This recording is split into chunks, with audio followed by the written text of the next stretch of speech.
Fresh is there, right? Okay. And he likes Fnatic. He does. Is a known Fnatic. Likes him a lot. Yeah. Yeah. Thank you. Thank you. Yeah. I mean, I guess the thing about Fnatic is they sort of said they haven't really played this map. They had the one play. They did play it last year against ENT in the sort of second split, but it was a very different Fnatic roster there when it still had Kanto. As it usually is. Yeah, they still had Jag Sucks and Deepak. It was a really weird game statistically, as I'm having a quick over. Fnatic won it. They won it 7-2. Guess how many opening kills they got? How many opening kills did they get? 1. Wow. So it was a big, heavy map as well. Yeah, huge clutch game against what was then ENT, who obviously we now know as Genji. Attackers have discovered the location of a bomb. Their record on this. Why did you put the accent on? Because I like to feel like Milos feels when he says them in fun ways. Deploying shield. Yeah, like Machiko. Machiko. That's been top tier this stage in Machiko. 10 seconds to go. I mean, the man speaks like 59 languages. He's probably correct, but from my uneducated position, where I Where's first the read it, extra A coming from? That's the word. There's no way in the middle of that. Where's the A coming from? start calling it Mako. Oh dear. If you had to read them like phonetically. No, not doing that. No. Well, big FNC are off to try and find themselves immediately on towards a fight. Look at the pace that they're sort of trying to encircle this game's position. Now, Starks is in a catch position, but nobody's here, Demo.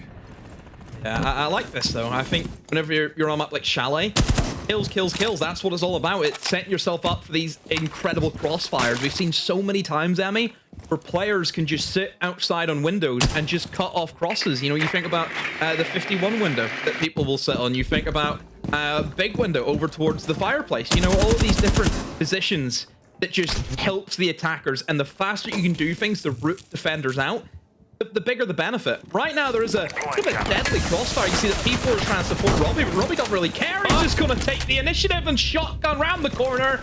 Down goes the Deimos.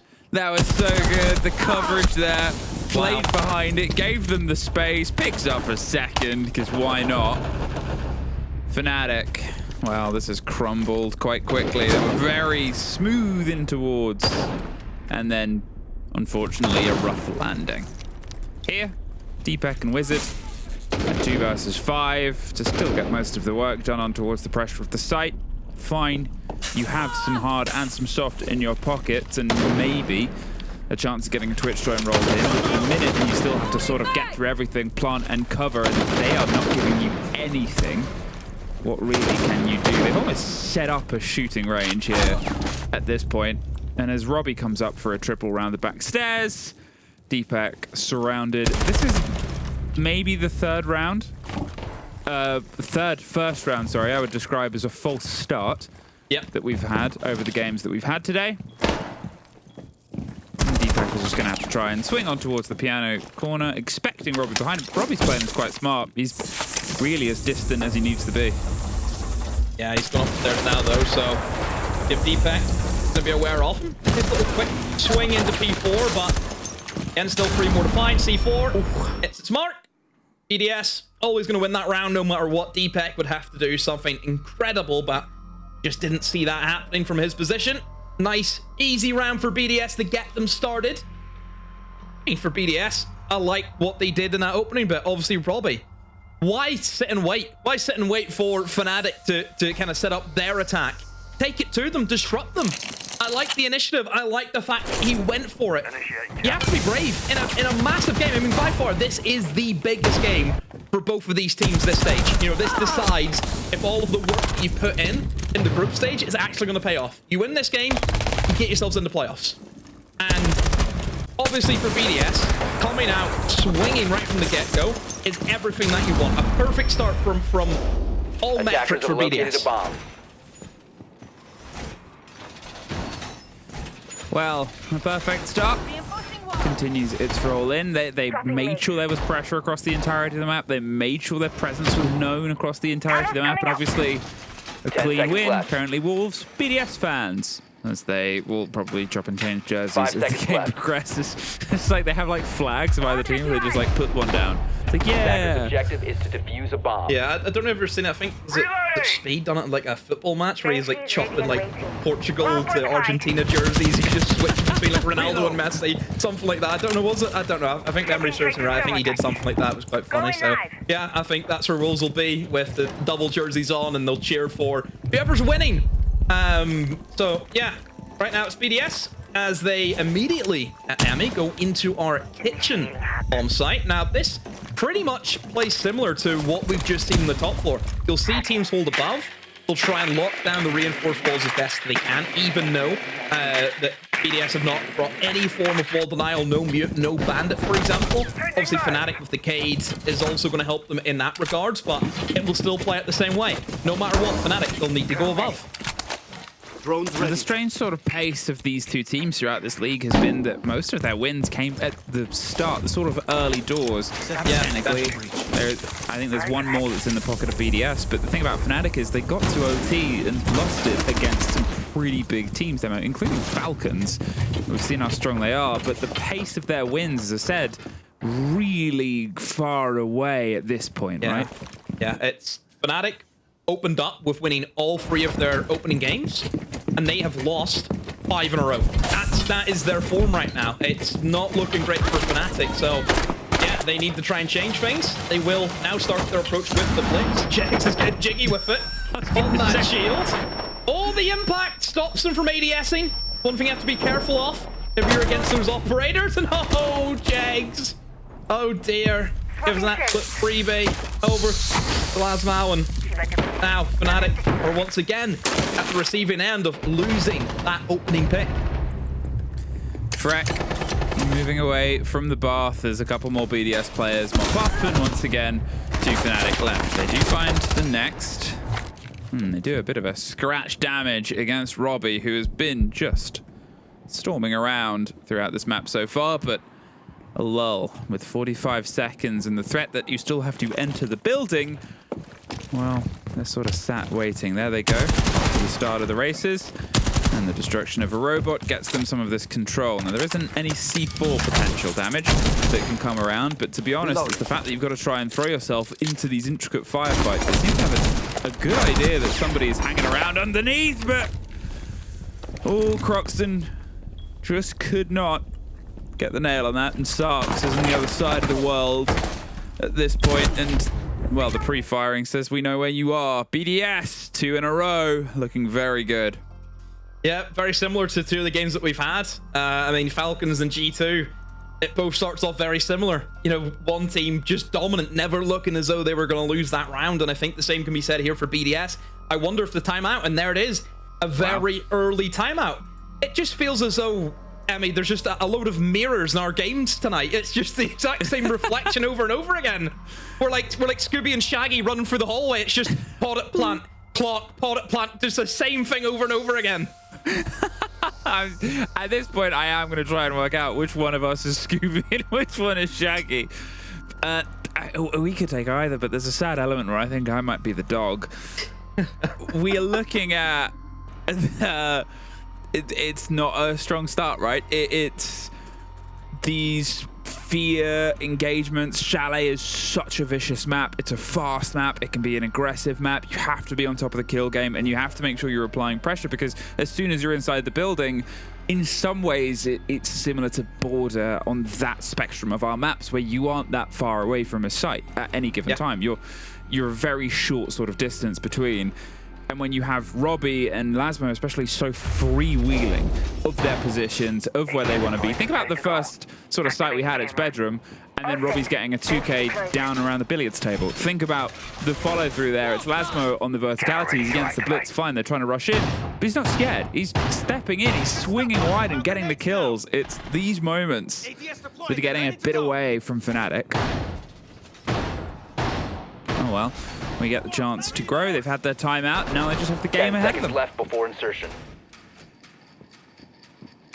So, 5 seconds to insertion. Fnatic, let's hope that the timeout has worked for you. Attacker's Obviously, objective is to defuse for a bomb. Fnatic on the attacking half of Chalet. this is where we see teams have a lot of good success. You know, Chalet I would consider as an attacker-sided map because it can get very claustrophobic. I think Leader actually talked about it in their interview on Monday, where he kind of mentioned that on a map like Chalet, there's no real safe position you can sit in. Once the utilities start rolling in, you know, you're going to have players in windows cutting off those crosses, and you know, that's where we see the attackers have really good fortune, is just based on the kind of design and the layout of the map. But we're not seeing that so far from Fnatic. I mean, there's been attempts to that, but the main issue is keeping that first player alive. You know, that opening kill is not went into their favor. Now, Jags is swapped off of the Blitz, and he's now on the Blackbeard for this round. Now, this will give him a little bit more of a bite because he has nades, Emmy, which, of course, will help him clear away utility. You think about some of the Banshees that could be there. Naturally going to slow down a shield. You want to get rid of that ASAP. But still, again, has that shield, can still face check. That's the important thing about any of the shield operators. It gives you that instant information without having to put yourself at a mercy of, if I swing this angle, somebody could be there to headshot me. Doesn't really work against the shield. Now, the utilization of the Brava as well, sure, it could be great for getting those Banshees, and they might give you a bit of early warning against those Roamers, but also the cams. You've got a Valkyrie on this map, and that's just a nightmare for most people to deal with. Now, here's those grenades. You assume, there it is, the flash to burn out the ADSs, and then the grenade to follow up. At least it will get the destruction of the ADSs. There's half of Robbie, but as the C4 comes up out of nowhere, Virtue reels in a big one on Ivy. There goes Blackbeard, and I mean, there also goes the wind out of the sails in that approach demo. Yeah, now they're scared. See, they don't have the information because the mute jammers are slowing down any of the drone work. You don't have that shield to be that human drone. And this is where Fnatic can run into a lot of issues if they don't have the gusto to go for it. And yeah, they haven't. They've allowed those players upstairs to retreat back down into that mid floor. P4 somehow finds Wizard as well. That's the issue for Fnatic. Lack of information, don't have the shield, and they just don't know where to go from here. Starks does get one whilst he's in a Banshee, but oh, it's an awkward one to have to swing away, and he's lucky he doesn't get closed down on by the follow-through. Wrong guess on which side that player's in. They'll still get flashed out, and they're going to actually opt on the information that they do have, but at this point, he's only taken the engagement because he fancies it. Sprayed through the wall, BDS. 3 rounds in a row. The timeout does not stem the bleeding of Fnatic. Yeah, Fnatic 3-0 down. Haven't really looked as though they've been in a position, Emmy, to get themselves onto really and execute. You know, everything seems to be kind of petering out towards that mid. I mean, really early to mid stage. That's where things have kind of been falling apart. It's not as though they're in a position, I would say, what we've seen with Genji and VP, where, you know, they were setting up well, getting into that midpoint, and then the execution is where they fell flat in their face. They're not even getting to that stage. You know, they're really struggling just to get any resemblance of shape. You know, obviously the game plan there was to get that shield in, create that bit of an opening, but then that C4 was played to perfection. You lose that Blackbeard. You essentially cut off the eyes. You know, that was the main information gathering opera that they had, was that shield. Again, like I mentioned, the drones weren't there because the mute jammers were doing a great job at slowing that down. Yeah, great game plan there from BDS. I'm really liking what we're seeing from them here tonight.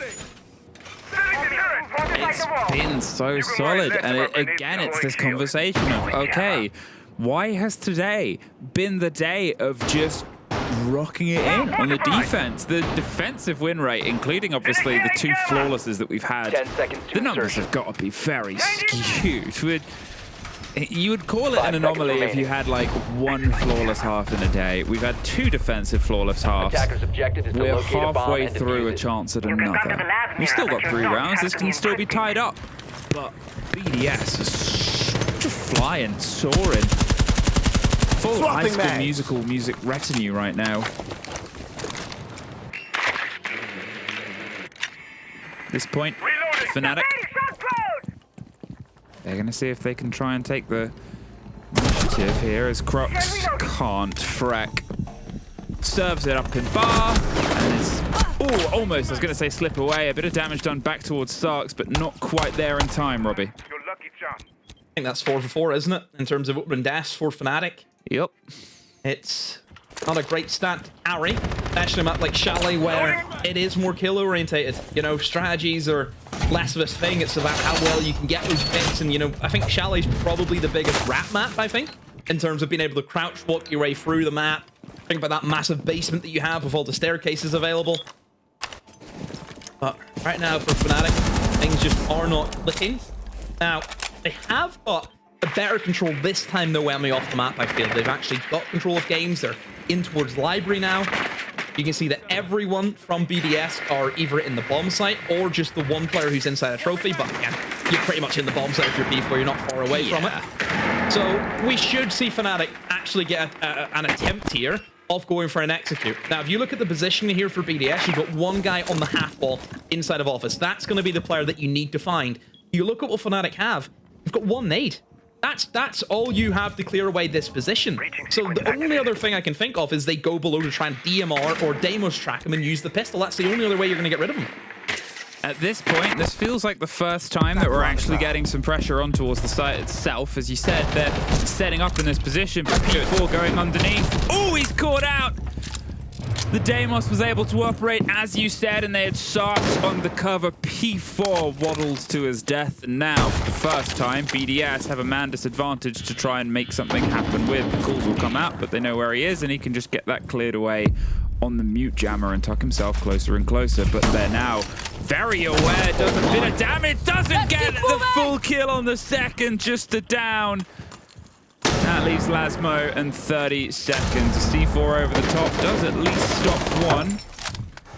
But against a DMR, it's a bit of a rough position. They've moved in for the plant. They're inside the site and tucked in a great place with the hard wall either side, so he has to swing wide, but Fnatic find their first round. Yeah, finally, we see Fnatic have a bit of success. They have a chance to execute. They will actually do quite well whenever they're presented with the options for it. So you can see the difference of BDS not playing as aggressive, actually giving map control away to Fnatic is what's done them there. I'm actually surprised. I think the way that BDS had played those previous rounds, they were fighting for ground. They were not just giving Fnatic an ease of access into the building. So I find it strange that BDS have decided just to sit back that time. You know, things working really well whenever you're in the face of Fnatic. You didn't really give them a chance to breathe. This time, though, you allow Fnatic to play out how they want to go around things. You see that they assess the threat of, okay, half-wall's going to be a big issue. Let's clear that guy from downstairs. You gifted them 2 kills via that. You then have a split take. You've got 2 guys walking up in through Solar who have done the job. You've got the other 2 coming in from the main breach and also in through the office doorway. Yeah, I think BDS gave what Fnatic were looking for. That was just control of the map. 10 seconds 3 to 1. We're not going to have another flawless today, Demo. We still have had... Well, I guess we might have a flawless later on, actually. There's a game after this, isn't there? We've still had, obviously, no entry kills going into the favor here of the side of Fnatic. They've been unable, as I sort of pointed out at the start of this, when we had that game from over a year ago, they only got 1, and they still somehow won the map 7-2. This is a very different energy in that they're much more on the wrong side of it. Virtue, I say it into existence, there is their first. Virtue caught out in whatever position he was in. Usually not the sufferer of an entry body because he's a bit further towards the punch, but it shows how thin this map is. And as Crux is already sort of waiting and skulking around the top of the lobby, seeing if anybody swings out the side of Piano on towards Ivy. He's sat happy, but they need that verticality before they can think about cracking the site itself. Yeah, I need to take above. You know that. In terms of vertical operators, I mean, they don't really have any bar from the Ash and maybe the breaching charges, but I mean that you've left the wall unreinforced, and you actually do give these attackers these long-range engagements that maybe that they're after. And oh dear, Robbie goes for a peek down through the verts, but quite a bit of damage from that DMR. The Fnatic are attempting to remove the bandit charges from downstairs, but having a bit of an issue with it. Finally, they will get the thermite charge whipped. That went off. Frozen. Frozen. There we go. Yeah. I was waiting for the bang there, but I was like, it didn't get tricked. I don't know why, but no, it's just being freezed off. I mean, it will get opened up at some point, no doubt about it, but minute 15. Still, I think, in good time here for Fnatic. Don't forget that kitchen wall is already opened up for them. There they can walk in and go for the plant. They don't have to worry about getting the Thermite, rotate it down in towards Lobby Eber. So, yeah, things I think are certainly shaping up for good for Fnatic.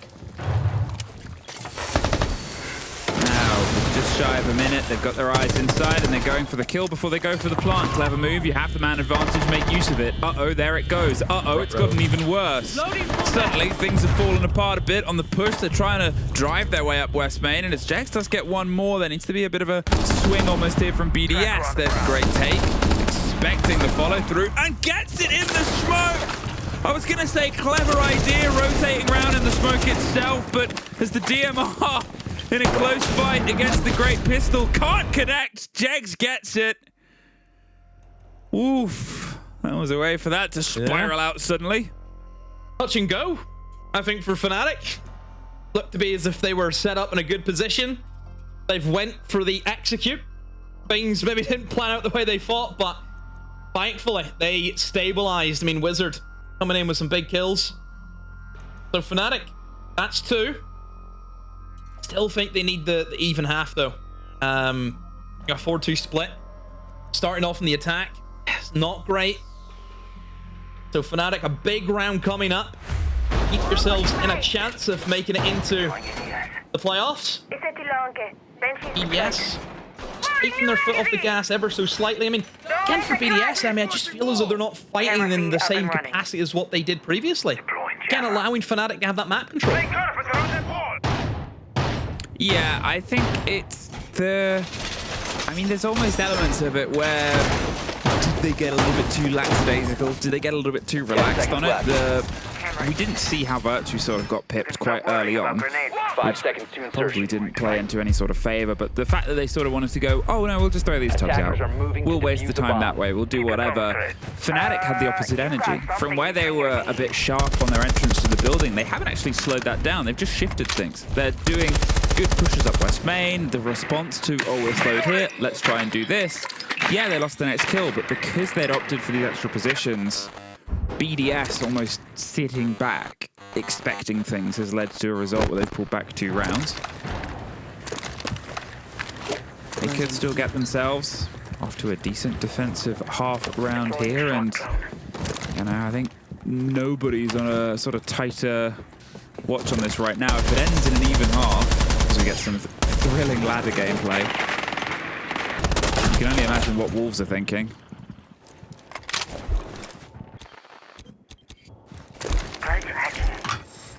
Nobody's died yet, which is good for both teams.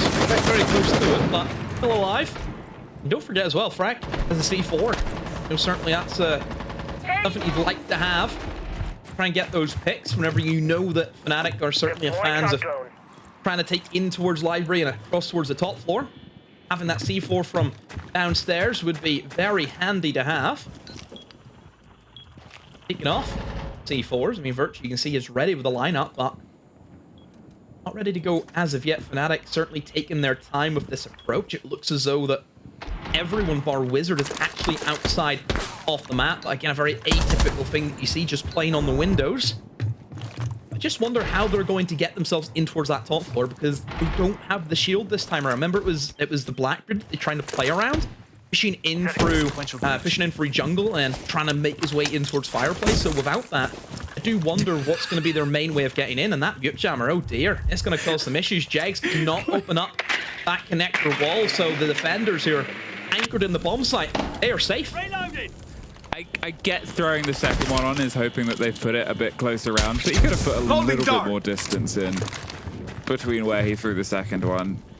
You know, they're arc bubbles. Anyway, bit more damage done to P4 and a bit more damage done to P4. Still alive, that's the important part though. With 40 seconds left, every single player still standing, and we're about to see, I think, everything turn into a bit of an explosion. Virtue, great shot.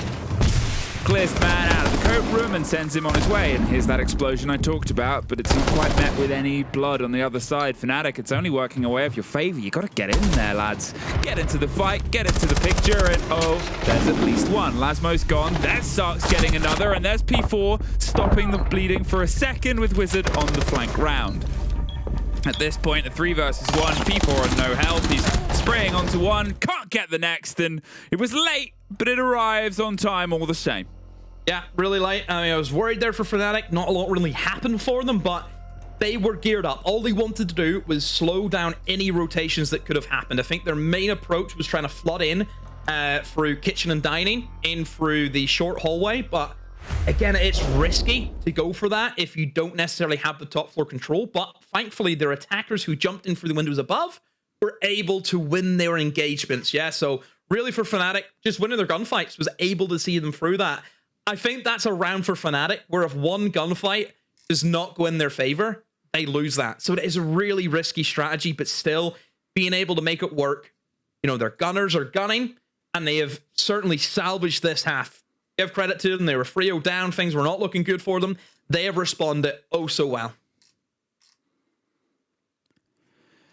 Well, now I guess we get those strange moments where, once again, Wolves fans have put down the one flag and looked at both of them and gone, uh-oh. If these teams get to OT, Wolves are not in playoffs, and it has been entirely out of their hands. The relegation won't change the same, but they might be losing that other boon that they had in their favor. At this point, BDS and Fnatic, they're obviously still playing for that sort of point. They want to get themselves locked in for 3. The main sort of draw of this, obviously, at this moment will be BDS, who want to try and get themselves in towards the top 6 overall for the year. For that, I think to be able to jump over match code, they need a win in at least OT, but they'll probably take the 3 points and be happier with it. And that would push Matchco out of the top 6 of the year's game. And that's not the way to start it. Jags gets onto Freck, and the buck is gone this early from the spawn peak. Yeah, it's always something that Chalet you do have. You have a fair amount of spawn peaks that you can get cut out from. Again, it plays into that gun-favored map. And that ideology behind what this map is compared to others. Grown up and running. Fnatic, a brilliant start. Now, you think about the buck specifically. I mean, whenever you kind of look at the operator, you think, okay, vertical operator, but one thing that he can do that no one else can do compared to your Ram or your Sledge, for example, is he can go below. You know, that is one massive bonus that Buck has. I've mentioned before how half wall on this top floor bomb site inside of office is usually a bit of an issue. Buck is great. Go downstairs. Fuck him out. Do not allow him to play in that position. You think of mirror windows also that Fnatic have brought in. Getting rid of that Buck is a massive for that operator too. It means you don't have to worry about somebody going downstairs and ripping just the floor from beneath you.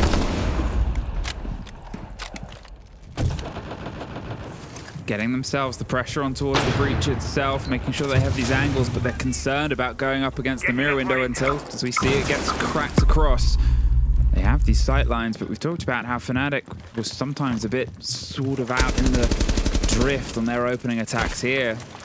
BDS have more bodies to work with, but look how Fnatic have moved. They've peeled themselves back towards Solarium, back away from the site, and they're going underneath. Whether they know they got the buck or not, they have that vertical control. And as Robbie gets caught just hopping out on towards the balcony to try and rotate, it's now a 5 versus 3. Both stories are under the control here of Fnatic. So BDS are just going to try and push in. They do get one, as Virtue's able to push his way across. There's another fight about to happen by the piano. Doesn't know about it, but still somehow gets the kills. P4 and Lesmo work together and have absolutely turned this round on its head. Somehow the crossfire was so perfectly timed. 45 seconds. As they try and drift their way across piano, it's a swing out from P4. Crocs is the only one left, but what a pullback that was from BDS. Oh, big blunder from Fnatic. A 5-3-3. You think they're cruising the opening pick, everything just perfect for them. And just BDS have to just go for it, just go for kills. And they went in, they were able to win their gunfights. I mean, inside of piano, that was incredible. Deepek though, you know, where is he in all of this? You know, they're 5v3 up, and he's just in the other side of the map. You know, where is he? They can't. I was complimenting their control at that point, right? It's the 5 versus 3. They have 3 above, and then 2 of them had gone underneath to try and offer some support. And then two plucky BDS players, because there was still somebody outside on the window. Yeah. Two plucky BDS players. The timing on the crossfire on the piano player was exceptional, but also there's a little bit of criticism to give towards that player in that they let that person walk in and get very deep to get that first kill before they swung round on towards the impact there, and that was just, I mean, confidence and goal and everything they needed there. BDS, rest control again. I didn't even notice that, by the way. Changing max! Oh, what? The... yeah. Da-dun, da-dun, da-dun. Da-dun. I was gonna I was gonna make a bit of a call on it, and the play-by-play at the end of, like, I think he was 0-6, and this would be his moment to get a triple kill, but unfortunately, didn't happen. So, not what you want to see in the biggest game off the stage is one of your main entry players, of course, being Crocs, and that's why he was brought onto that team, is not looking too hot. 0-7 is where he sits, and he needs to try and get himself in this game to try and help this team reach the playoffs. Right now, BDS, winning that first attack is going to give them a boatload of confidence now going into their second attack, but it will be a switch up. Not going back top floor, we will be headed now into our bar and games. Look at the lineups from both the teams. I mean, Mira is a fantastic operator, Amy, for holding in towards piano. You whack the Mira window, of course, in towards fireplace, looking into piano, or you can also do the reverse Mira window, where you play inside of the library box, and this looks in towards blue, and also onto that double window. Again, another very strong Mira window that you need to respect if you are attacking this side. Now, for BDS, what ways have they got to kind of contest against this Mira window? Not a lot. Really, it's going to have to be maybe a Selma charge. That's it. They don't really have anything else that they can utilize to remove it.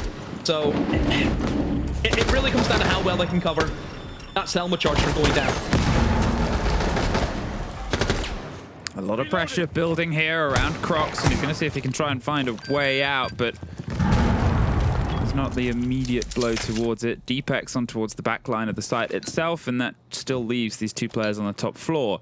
But at this point, what do they really have to throw them out? There's no more Flores drones. There's a couple of grenades, fine, but you've got to try and act on the kill, and well, you're needing to burn out these sides as well. There's the smoke, there's the coverage, there's a man on a hatch holding out, waiting water take on towards that. P4 blinks and was on a cam.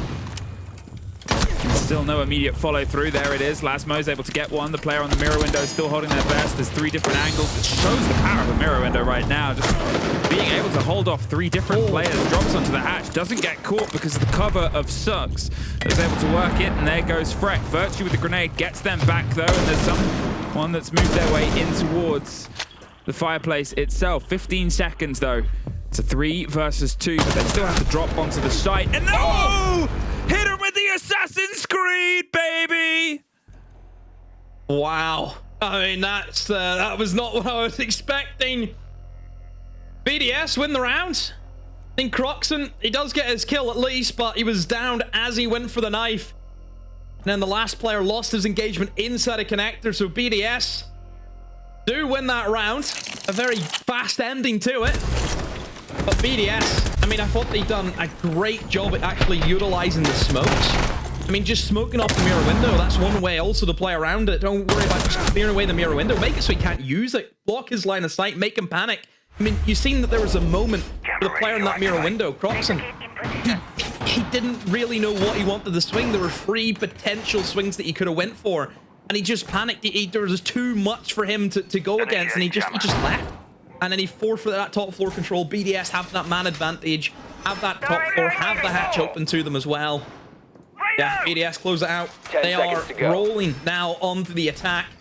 They're 2 rounds away, Amy. That is 5 seconds to go. 2 rounds away. BDS of not only cementing themselves in towards playoffs, but as we said, at end of the year, big possibility, and pushing Matchco out of that. They could single-handedly be ending one team's dreams, but at the same time, it also gives a benefit towards Wolves, who will, if this gets secured within regulation, as we said, keep their spot in the playoffs. and keep themselves a chance at still sort of battling forward. At this point, though, with 2 attacks put together and Deepak almost immediately removed and a timeout long since used. Where do you go? They're watching you through the drone hole. Does somehow get across the divide and is going to open himself a rotate to get out of there. Would have been a nice opener there for Virtue, but not quite one he gets gifted. Instead, they find P4 around the other way. That is twice the soft destruction has been caught. Freck gets Jegs through the soft on the pre-fired angle, back against what was coming their way. Robbie's suffering, and everybody seems partially aware of each other. That was a scrappy way for that to go, but another one pops off as well. Fnatic, 2 quick kills, Demo.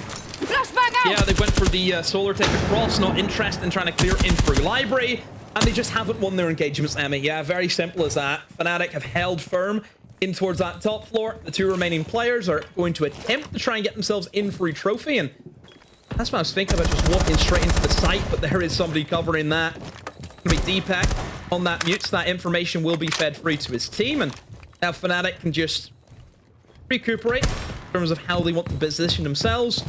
Just don't see this happening for BDS. I mean, as long as Fnatic can just play their trades and just help each other, make sure that if you're in a position to get killed, that somebody is there to return the favor on the BDS. So, yeah, should be a fairly simple clean out, and looks to be it will be. Yeah, nice one there from Proxen. 2 kills for him to finish it off. Fnatic do get that first defense on the board, but still a lot of work to be done.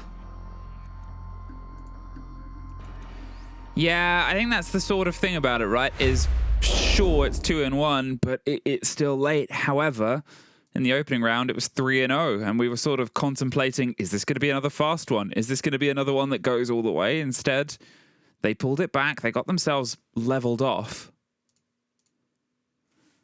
So there's always still that chance of them sort of asserting themselves and re-establishing themselves. They've got 1. It's a distance of 1. It's not a million miles to travel. Similar sort of threshold of a Fnatic. I mean, they're not going to get themselves into the end of the year caper, but they could at least get themselves into playoffs.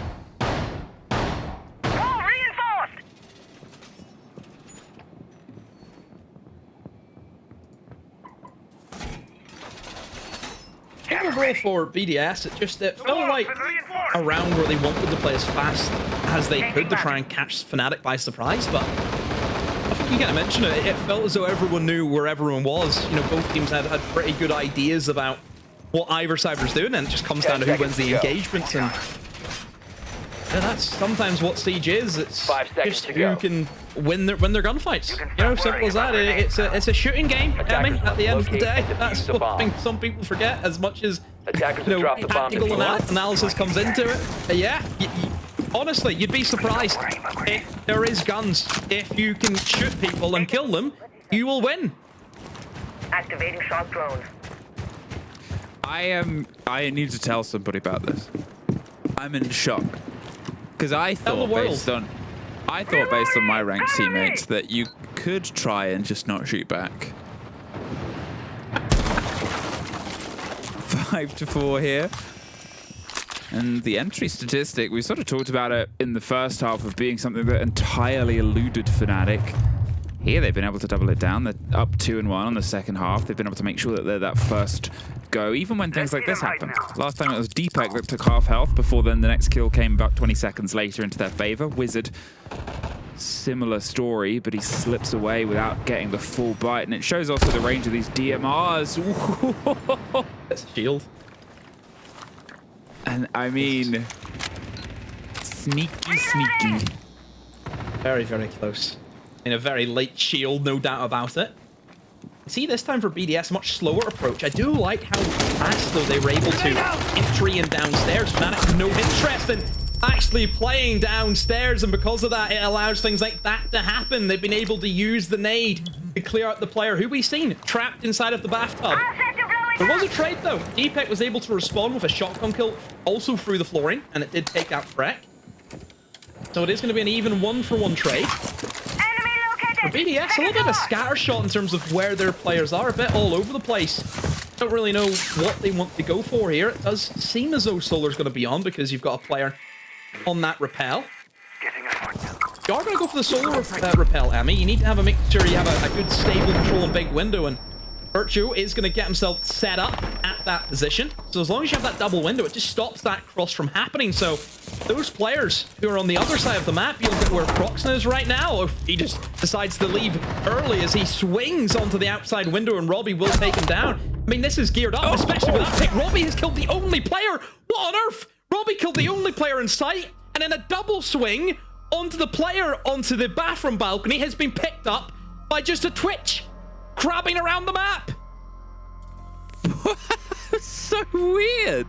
That was so sudden and so external. It was almost like all the things that Fnatic had been doing quite well up until that point. Yeah, they've been applying pressure, but they hadn't really fallen into the waiting gaps like that.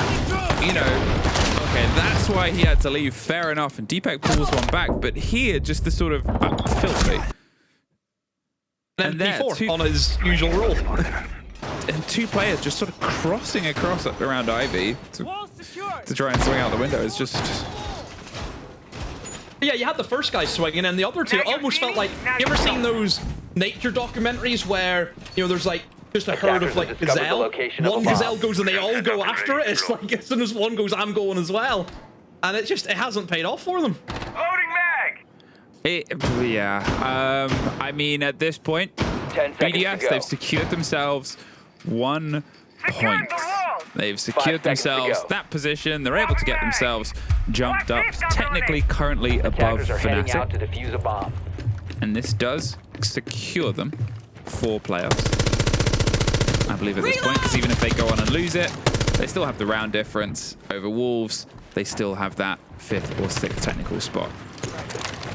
But if they get it in 3, if they can get this locked in, they can get themselves jumped above Matchco, they get themselves online. They need to win it out in the next 2.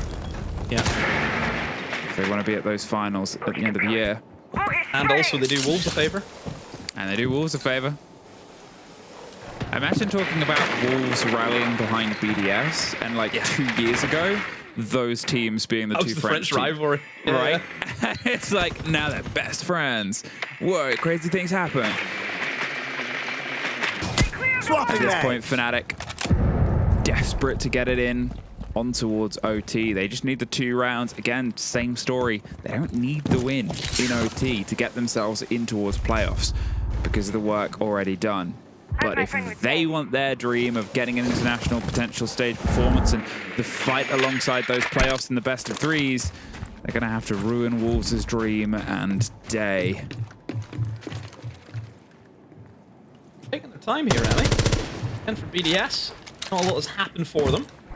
I suppose this is kind of typical whenever you look at the basement, though. You're going to expect to see a lot of defenders just sat twiddling their thumbs inside of the site, but I mean, there are a few roamers, so you've got at least 3 players off-site, 1 player inside of dining, and then 2 players still in towards that top floor. And speaking of, Proxen kills Robbie, who looked none the wiser. So information from BDS has certainly gone begging. If you know, he's just sat in a hatch, exposed himself to anyone who could be in and towards that top floor. He's had no idea. So BDS need to do a little bit better on that front. E4 is able to kill Jags. DC yet to kill back. Still a 4v4 with a minute left. BDS, they're in. Are they maybe going to look for a plant or play for kills? Oh, at this point, I mean, they're putting the pressure on the side itself. A 4 versus 3 in Fnatic. They're going to see if they can try and hold on. There's the plant, as you said. They're going to see if they can get it just tucked in on the side. People getting 1 more in a post-plant situation. Ooh, maybe put a bow on it. This one could be done. A swing round onto blue. Doesn't go their way. Leaves Sarts alone. Does a down onto 1, but suddenly flooded BDS. They get themselves popped up. Matchco, they fall out of the top overall 6, but in brighter news for Wolves, they stay in the top 6. Fnatic do not get a playoffs position. BDS, they keep on fighting. Yeah, BDS secures themselves into playoffs. It also will secure them into that top 6, so now we know who the top 6 are for EML Finals, Emmy.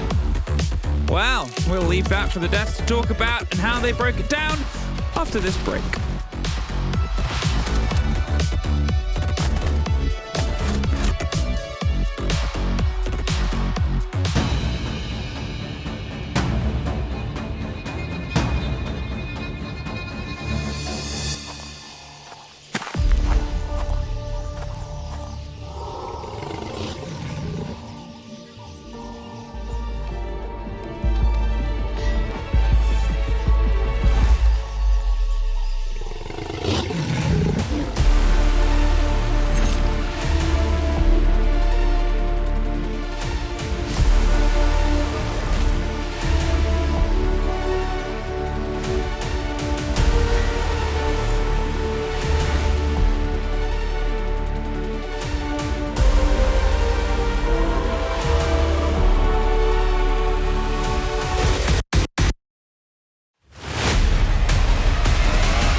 Ladies and gentlemen, they've done it. They're on and forward. BDS are victorious. Let's have a chat with our victors. Freck joining us from Team BDS. Freck, my man, hello, guys. You've done it. You've made it to your first playoff. Not my first, actually. Well, come on now. The team, yes. Yeah, the You're all team's first together. playoff. I'm very, very proud of the boys. Very, very proud. Are you proud of yourself? I was fucking terrible today, but the team pulled me through. Which is something that we were looking for, right? I'm sure, and I will give you the space for it, but I'm sure that you'd trade any day of the week the stage when you had an incredible individual performance, but the team didn't make playoffs, versus you not having a good individual performance, but the whole team carrying you and making playoffs, right? I'm pretty sure you'd much rather that.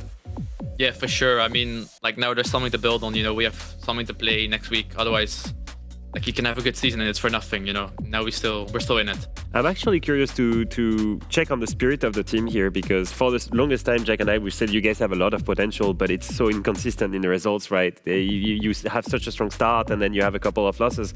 And at some point we were like, are they going to make it? And I'm just wondering for you guys, how has it been the last couple of play days where you're so close to making it, but you're just lacking that one win? Yeah, it's been very, very rough. We knew we were going to play some very good teams. We did some prep, but just in the game, it just didn't work. And sometimes you got unlucky, sometimes you just got outskilled, you know, and the game's turn. It was very hard, but again, I'm so proud that we just reset it and we played very good today. What were some of the things that you did to do that, Freck? You know, obviously yesterday was a disappointing loss. What did your support staff say to you? For example, what was your teammates saying to each other to turn around from yesterday going into today? Because there was a lot on the line today, right? Yeah, the thing Fufu always says, Furious, our manager, he always says the only round that matters is the next round. So, you know, you just reset, you know that today is very important. And if you win today, it doesn't matter what you did the rest of the week, you know.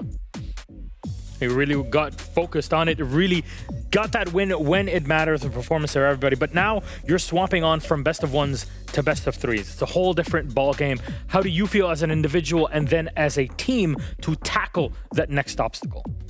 I think best of threes are a lot more fun to play. So I'm excited, you know. The first time we play best of threes with this team, even though we've been together since March. So it's going to be good. It's also, it's not only playoffs, you guys also luck in EML regional finals. Like for me, this is massive for you. I think we were talking about it the entire stage. You guys joined a big organization. Obviously, despite the first tint of this roster being put together, I think you had pressure to perform, you know? And after stage one, you finally succeed. You finally look in both playoffs, you can make Munich, and you also have regional finals. How does it feel for you guys to have kind of like the relief of having finally performed to reach that point? Yeah, it's so good. I'm just so happy we have big game players. Like if you enable the players we have, like you can see like the shots Robbie is hitting sometimes. I'm like, how is this guy even on my team, bro? Get him like a 10 million euro contract. But like we're so lucky. Like Vivi, like the whole team, Nico, Jake, everyone's so good. I'm happy to see it. Great performance to get things over the line today for BDS. Freck, any last words then before we send you off to playoffs?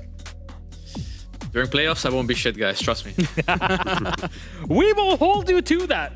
We're going to clip that and use it at some point. Thank you very much, Freck, for joining us, and thank you for being part of this whole league and the content that we filmed earlier on in this year. I think it mixes very well from stage one and development into stage two, and we're very thankful for it. We'll let you go, rest up, and prepare yourself and the team for playoffs. Have a good night. Yes, thank you, guys. Have a good day. Bye-bye. There you go. That's BDS through, but also, I have to say it.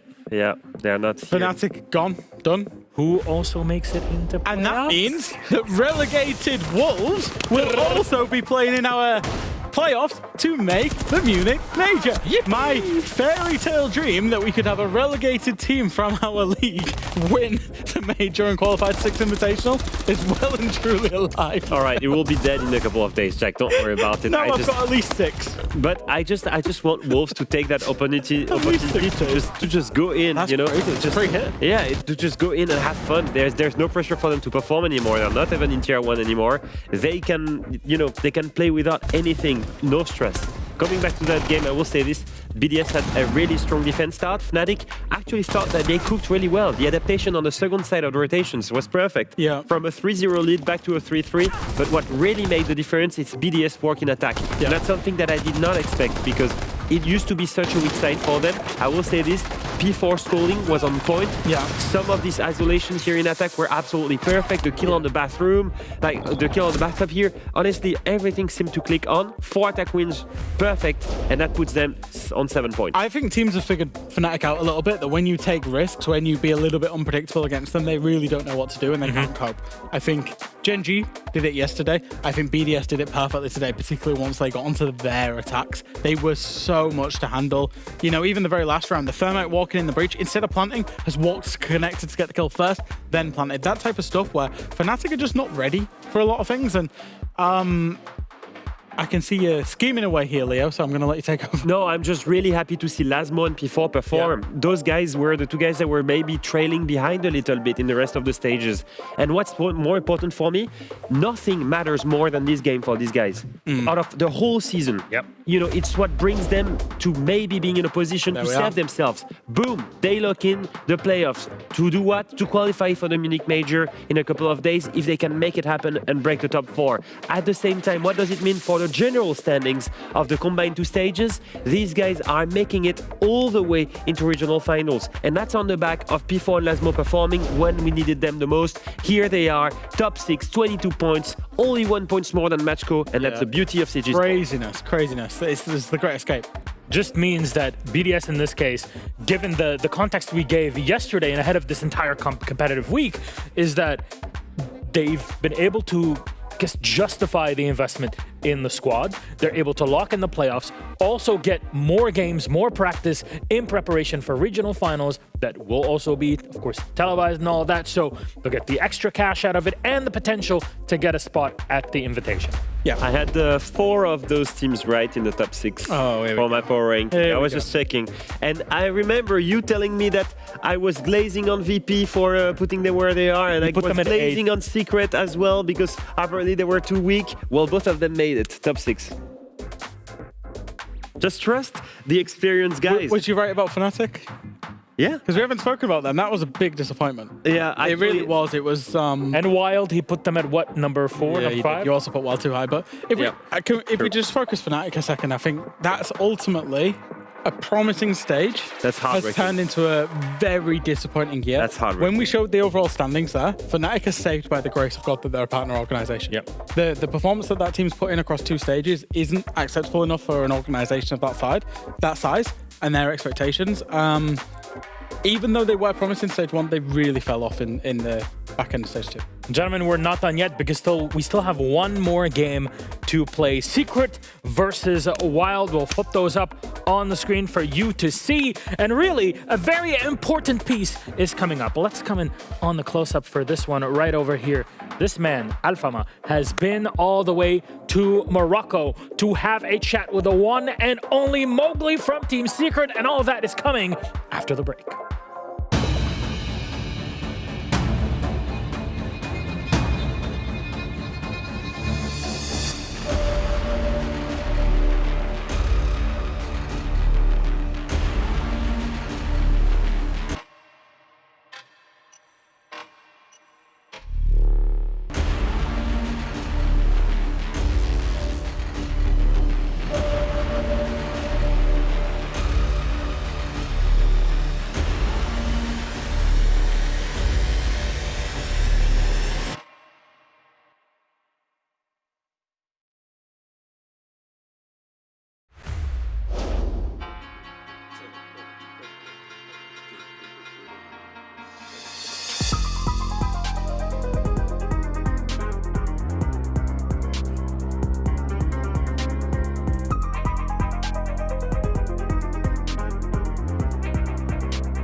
My friends, all of us here in Siege Esports, we've had our lives changed by this wonderful game, Tom Clancy's Rainbow Six Siege X now especially. But there's a few people that have had it changed in more ways than one. And our own investigative journalist, or Alfama as he likes to be called, had to find out more about Mowgli from Team Secret, and especially the past few months of his life and his career. How has his performance under Team Secret changed his life? His victory at EWC, his family entangling in with Siege, all of that and more, all the way in Morocco with Alfama and Mowgli. Check it out.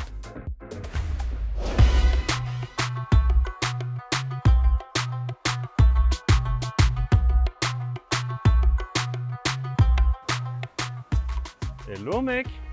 Hey, ça va? T'as dit quoi? Ça va ou quoi? Bah ouais, écoute, c'était un peu plus long que prévu le voyage, tu vois. Ouais. Ça fait un moment que je viens t'interviewer, je me suis dit, ça va juste être un petit train, on va aller à Paris tranquille et tout. Ah bah au final, regarde. Au final, on est au Maroc. Tu peux m'expliquer ce qui s'est passé là? J'ai vu cette magnifique vue, je me suis dit, allez on va vivre là, c'est magnifique, c'est le pays de mon père.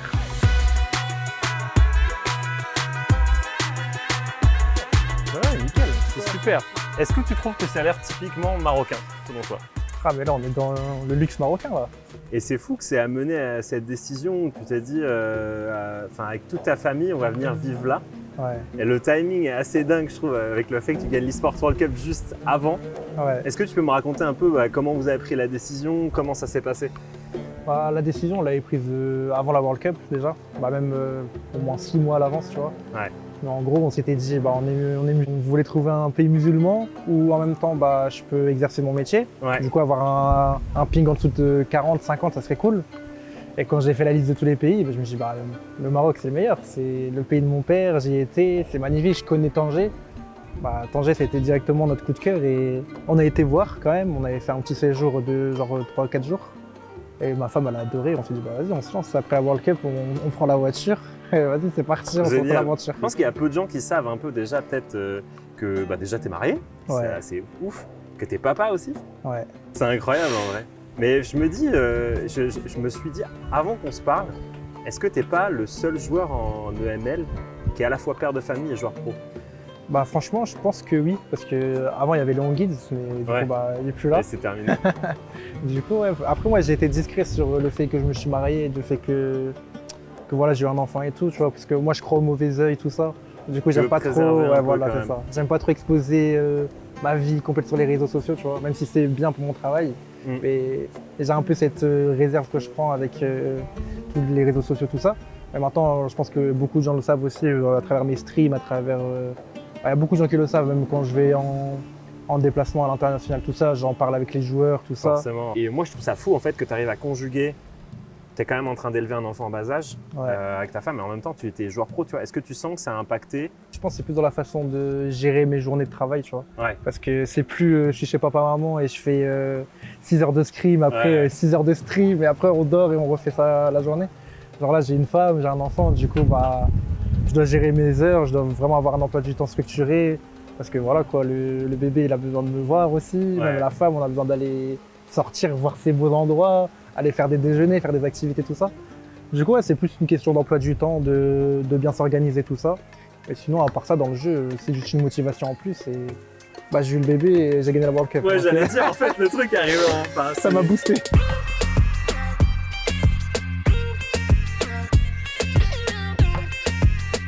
Mowgli, on arrive tout juste de l'eSports World Cup, ça fait un peu moins de 2 mois maintenant. Tu gagnes cet énorme titre, tu gagnes un gros cash prize à la clé aussi. Surtout au Maroc, qu'est-ce que ça te permet de faire un peu de gagner ce titre ici? Bah, ça représente tout pour moi parce que je viens de déménager au Maroc, le pays de mon père, et je vais pouvoir directement être propriétaire. Du coup, c'est incroyable. Franchement, j'aurais pas pu rêver mieux, franchement. Pour moi, il y a vraiment un moment clé, c'est ce clip dans le bleu de Clubhouse. Le clip le plus fou de ta carrière, mais je pense que tout le monde s'est levé. Toi-même, tu t'es levé. Faut que tu m'expliques ce qui se passe à ce moment-là, dans ta tête. Rien. Tout a été vite. J'ai mis mes capitaux dans le bleu de Platrop, j'ai couru vite. Je me suis dit, bon allez, on va voir ce qui va se passer. As the fire goes out on sight and secret of finding all of the kills, Mowgli's turned it on! Oh my god! Mowgli! Mowgli! What a 4K is that? Il se passe quoi quand tu lèves le trophée dans ta tête?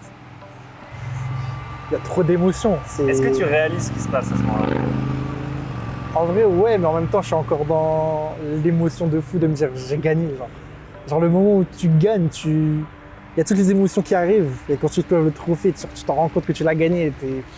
T'es trop fier. T'es trop fier de toi, de ton parcours, de tes mates, de tout le monde. Genre. Il n'y a que du positif. Est-ce que tu as l'impression que tu es un peu un modèle pour les gens qui essaieraient de devenir entry? Et même, je pense, dans sa globalité, peut-être un modèle pour tous les gars, tous les joueurs en Afrique du Nord, tu vois, tous les joueurs MENA qui voient un gars comme toi de leur région qui joue au plus haut niveau de leur jeu. Ouais, je pense, mais il faut que les gens retiennent de moi qu'il n'y a pas que l'individuel qui parle et que c'est grâce au team play mixé à l'individuel que tu vas passer un cran au-dessus et que tu vas pouvoir être pro. Et donc ton meilleur conseil, c'est pas de se focus que sur soi, mais c'est aussi de réussir à être un bon teammate, c'est ça? Pour moi, il faut se focus sur soi jusqu'à avoir un niveau correct. Ouais. Une fois que tu as ce niveau correct, tu joues en équipe avec, je sais pas, tes amis ou si tu as rejoint une équipe, tout ça. Et là, tu te focuses à 100% que sur le team play. Et à côté, si tu as des mécaniques qui sont fortes, bah, les deux mixés entre eux, tu vas devenir un excellent joueur. Et après, c'est l'expérience, c'est ça. Moi, mes premières officielles, je me faisais défoncer. Hein. J'étais trop nul, je me rappelais, j'étais dans la lousance avec Slaz, Mafio et tout. Oui, je me souviens. Mais je me faisais terminer. Ça me disait, mais pourquoi tu joues pas comme en ranked, tu veux pas t'équipe tout? Je me je sais pas, j'arrive pas et tout, c'est impossible. Et je pense que c'est pour ça aussi que Vitality m'ont pris. Parce que j'avais fait une saison de fou en Challenger League, tu vois. Tu as une anecdote là-dessus? J'ai fait les trials avant toi. Ah ouais? Ils m'ont refusé pour te prendre. Je rigole même pas. Je rigole même pas, t'as signé la fin de ma carrière en fait. Tu m'as mis à la retraite. Mais tu sais que moi je te donne une autre anecdote. Ah ouais? Mon premier trial que j'ai fait avec Vitality, c'était contre Bolo Prime qui venait de gagner le 6. Ah ouais? Et je lâche une 18 kills, mon premier match. Mais voilà aussi! Première map. J'ai aucune chance à cause de toi! Première match, je me rappellerai toute ma vie. Et d'ailleurs, je vais la mettre sur YouTube, c'est un de mes sub-goals. Je la mettrai sur YouTube. C'est première map coastline, je m'en souviendrai toute ma vie contre TSM Prime. J'ai lâché un 18 kills. Et j'étais trop bien, j'étais en mode ah putain, mais là si je suis pas pris, je comprends plus rien. T'es là, t'es au Maroc. Est-ce que tu penses que on se reparle dans 2 ans, t'y es encore? Est-ce que c'est. Maroc? Tu te vois y vivre? Moi, tant que je suis joueur pro, je resterai au Maroc, je pense. Parce que cadre de vie exceptionnel, la vie elle est moins chère qu'en Europe. Tu sors, tu peux faire plein d'activités, il fait bon. Franchement, c'est incroyable. Et en te souhaitant une excellente chance depuis le Maroc pour te qualifier à Munich et puis on se revoit là-bas. Ça marche. Si tout va bien. Merci beaucoup.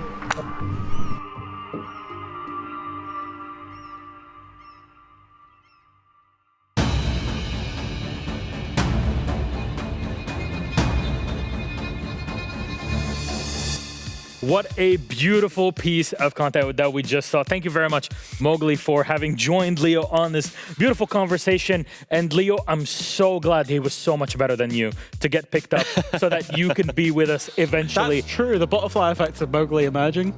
I mean, I'll say this. He performed way better than I would have done. He had a much better role for Vitality. It felt the right way. Honestly, beautiful country, beautiful story.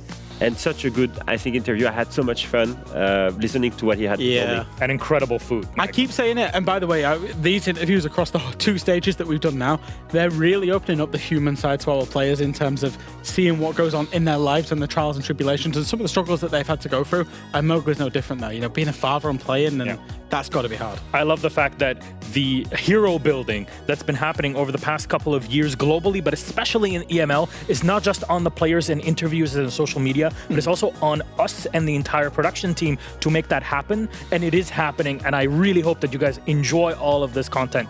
However, now we have to stick to the serious business. Team Secret versus Wild is up first, and let's have a chat about the map pick in this series. We have to get it out of the way. Yeah. This game does not have much of an impact, but I will remind everyone that Wild's comms will be live on stream for the very first round on Bank. Yeah, that's absolutely crazy that we're going to show the full round comms. It's only going to be round 1.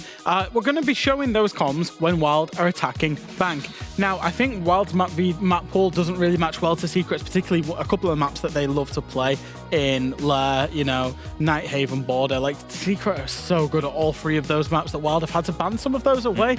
We're going to be on Bank now. Secret love the map Bank. They'll take pretty much anybody there in the world. In fact, they won it yesterday. It was the win that got them sealed into playoffs, got them in the position that they're in. So I do worry for Wild, especially because they started attack. Well, I have a friend that is on the other side of the studio that is itching and eager to talk to us about something on telestration. Mr. Alfama, what do you got? Absolutely. I actually have an example of how Secret plays on Bank. It was against VP only a few days ago, and that was such a great showing from Secret. I remember at the beginning of the stage, Secret struggled. They were not looking the same. One guy stepped up, and that one guy, it's Savage, the IGL on the side of Secret, the one player that is consistent with that team, and was praised by his teammates in the last interview.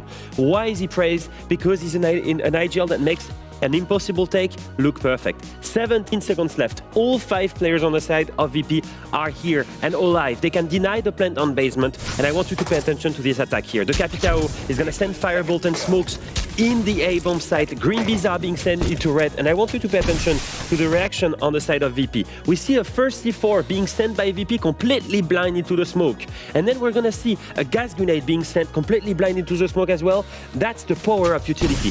Look at that. The smoke, the C4 are all being sent in the wrong areas. And because of that, it's because there is the sense, because there is the smokes here that covers the safe plant from the side of Savage. Look at where the diffuser is. All the way in that corner, not in the default plant spot, but completely where no one is supposed to see it. And that is also backed by Adrian dropping in gold, giving his life away. As you can see, the sense rolling on the red carpet. And same thing for Buck here, who goes down the main stairs and will give his life away. Why is that important? It's not only about the utility. Savage is calling for 2 teammates to give their life away, one from Gold Hatch, one from main stairs, to get the plant down. He knows that if the diffuser is down, they will win the round. And it's exactly what happens. Despite a 3v5, later down the round, it's gonna be a 2v1 for Team Secret because they get so many kills from having the plant down. And that's the beauty of a great IGL. With only 17 seconds left, just calling the right utility, the Capitao, the Sense, the Grim, and 2 guys to sacrifice their life, and that's it.